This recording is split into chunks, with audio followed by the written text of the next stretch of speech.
بسم الله الرحمن الرحيم. أعوذ بالله من الشيطان الرجيم. ومن كان مريضا أو على سفر فعدة من أيام أخر يريد الله بكم اليسر ولا يريد بكم العسر ولتكملوا العدة ولتكبروا الله على ما هداكم ولعلكم تشكرون. عزیز طلبہ اکرام، سبق نمبر 175 آیت نمبر 185 ہے، اور سبق کا عنوان ہے کہ رمضان کے مہینے میں روزہ کے رخصت کی حکمتوں کا بیان ہے کہ دوبارہ قضا لانا اور اس کی حکمتیں کیا ہے، اور روزے میں رخصت جو ہے روزہ نہ رکھنا معذور کے لیے اس کی کیا حکمتیں ہیں۔ ومن کان مریضن، جو تم میں سے بیمار ہے، یہاں منکم نہیں ذکر کیا کیونکہ منکم تو ان کے لیے جو روزہ رکھ سکتے ہیں، تو من کان مریضن کا حکم اس کے لیے جو روزہ نہیں رکھ سکتا، وہاں اس لیے منکم کا ذکر یہاں پر نہیں ہے، کیونکہ منکم میں خطاب تھا وہ جو روزہ رکھنے کی طاقت اور صلاحیت رکھتے تھے۔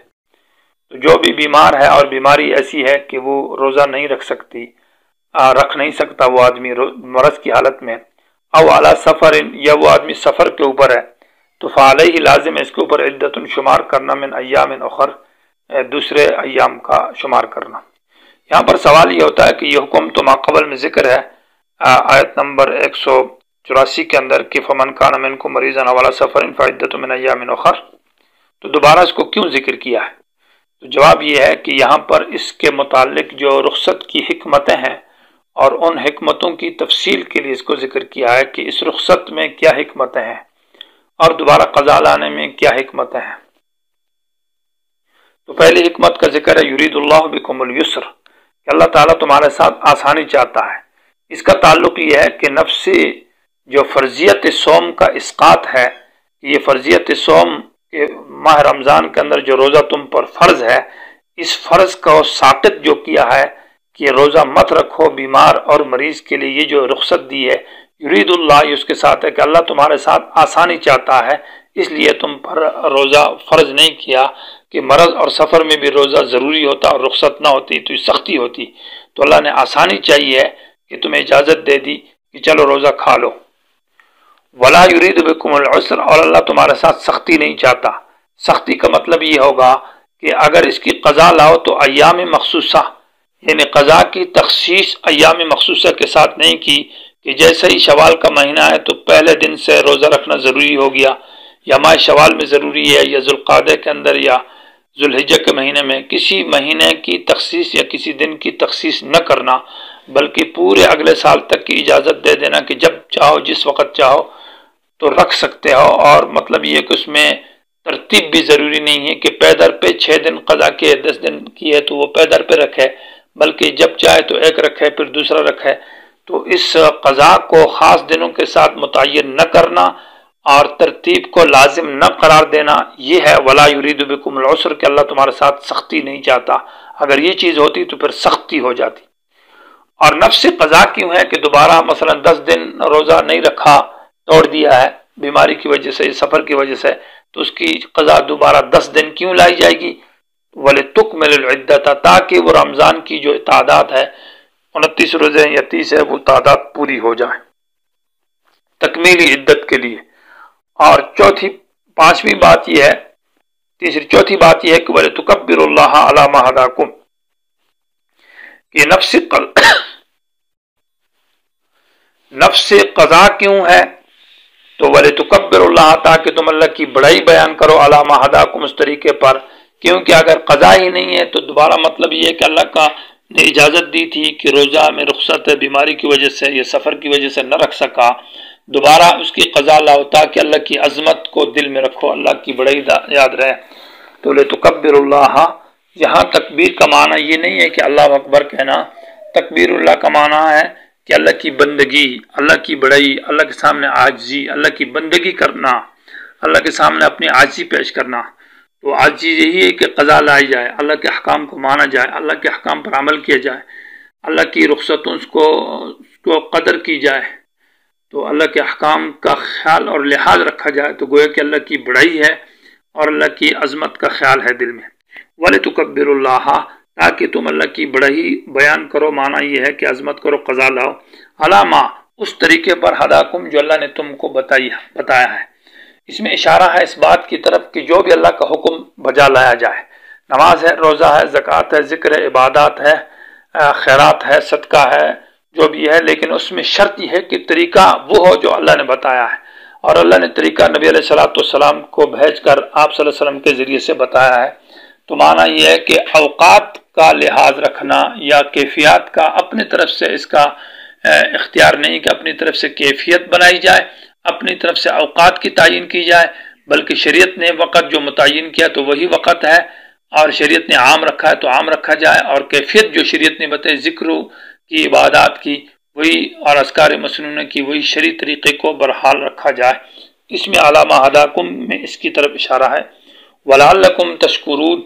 اور تمام احکام میں اللہ کا شکریہ ادا کرو، ہر حکم میں شکر عام مراد ہے۔ یہ 5 گویا کی حکمتیں ہو گئی۔ وَإِذَا سَأَلَكَ عِبَادِي عَنِّي فَإِنِّي قَرِيبٌ، آیت کے اندر ذکر کیا جا رہا ہے اس بات کا کہ روزہ جو ہے یہ سبب قربت ہے، قربت الہی، اللہ کے قریب ہونے کا ذریعہ وہ روزہ ہے کہ روزے میں انسان اللہ کے قریب ہوتا ہے۔ اور پھر روزہ جو ہے یہ قبولیت کا اوقات ہے، دعا اس میں قبول ہوتی ہے، تو دعا کا ذکر کیا کہ ماہ رمضان اللہ کے قرب کا ذریعہ ہے، اور جتنا انسان اللہ کے قریب ہوتا ہے تو اللہ سے مانگنا چاہیے، اور اللہ سے قرب کا ذریعہ دعا بھی ہے تو اللہ سے دعا مانگی جائے، اور خصوصاً یہ ہے کہ افطاری کے وقت جو ہے وہ دعا قبول ہوتی ہے، تو اس لیے اس کا ذکر ہے۔ وَإِذَا سَأَلَكَ، جب پوچھتے ہیں تجھ سے عبادی میرے بندے، عنی میرے بارے میں۔ آیت کا شان نزول یہ ہے کہ صحابہ کرام ایک جنگ میں، غزوے میں جا رہے تھے نبی علیہ السلام کے ساتھ، تو انہوں نے بلند آواز سے اللہ اکبر، سبحان اللہ، الحمدللہ پڑھا، تکبیر بلند آواز سے کہی، تو نبی علیہ السلام نے ان سے کہا کہ کیوں چیخ لگاتے ہو؟ انکم لا تدعون اصما، تم کسی بہرے کو یا گونگے کو تو آواز نہیں کر رہے، عمین اندھے کو،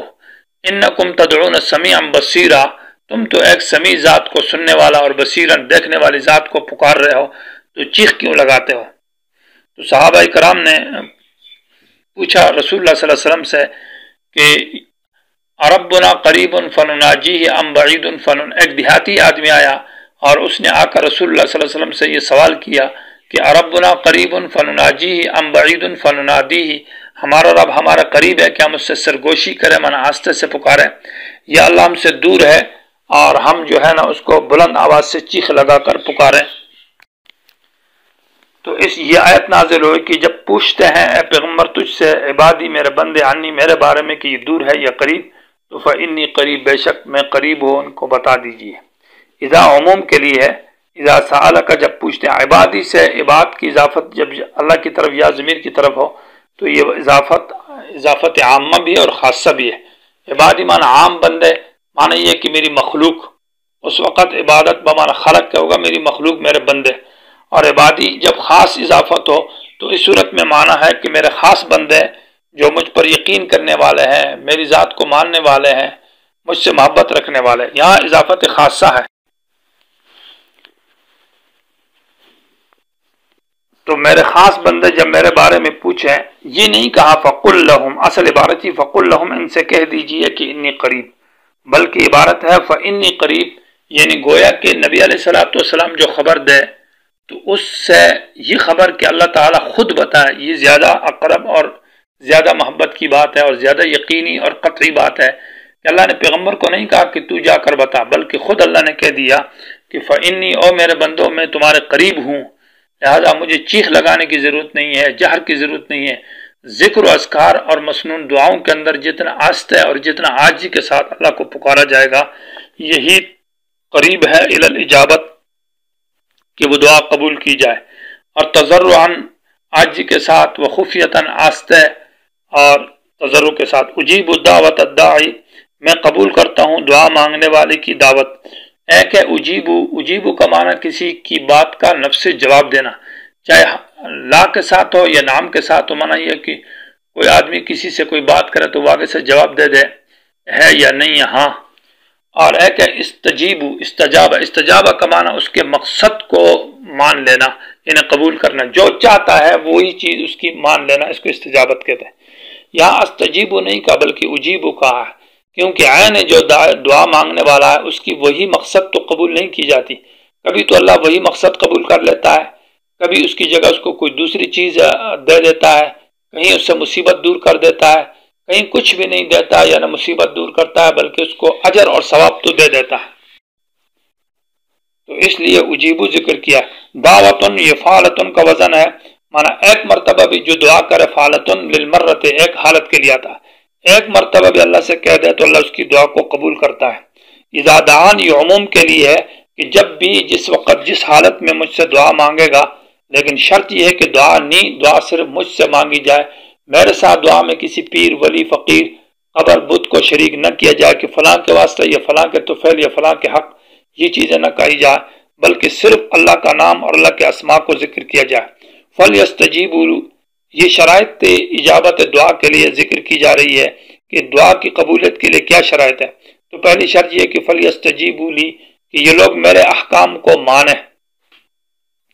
استجابت سے مراد میرے تمام احکام کی استجابت یعنی قبول کریں، کہ میرے احکام کو اپنے اوپر لازم کریں. میں نے جو ان کو عبادات دی ہے، معاملات، معاشرت اور جو گناہ ہے ان سے بچنے کا کہا، ان تمام احکام کو میرے لیے مان لیں تو ان کی دعا قبول ہوگی. لہٰذا بدعمل انسان کی دعا گوئے کہ معلوم قبول نہیں ہوتی. جو انسان اللہ تعالیٰ کے احکام کی، نماز کی، روزے کی، حج کی، جہاد کی، تمام عبادات کی پابندی کرے گا، اللہ تعالیٰ اس کی دعا قبول کرے گا. وَلْيُؤْمِنُوا بِي اور یقین کرے مجھ پر. یہاں یہ معنی نہیں ہے کیونکہ ایمان مجھ پر لائیں، کیونکہ ایمان تو پہلا اور احکام بعد میں ہے. تو اگر مراد یہاں یؤمنو سے نفسی ایمان ہوتا تو یہ تو فَلْيَسْتَجِيبُوا لِي پر مقدم ہے، کیونکہ احکام کا امتثال ماننا یہ بعد میں ہے اور ایمان پہلے ہے. یہاں وَلْيُؤْمِنُوا بِي سے مراد یہ ہے کہ یقین کرنا قبولیت دعا کے اوپر کہ اللہ تعالیٰ دعا ضرور قبول کرتا ہے.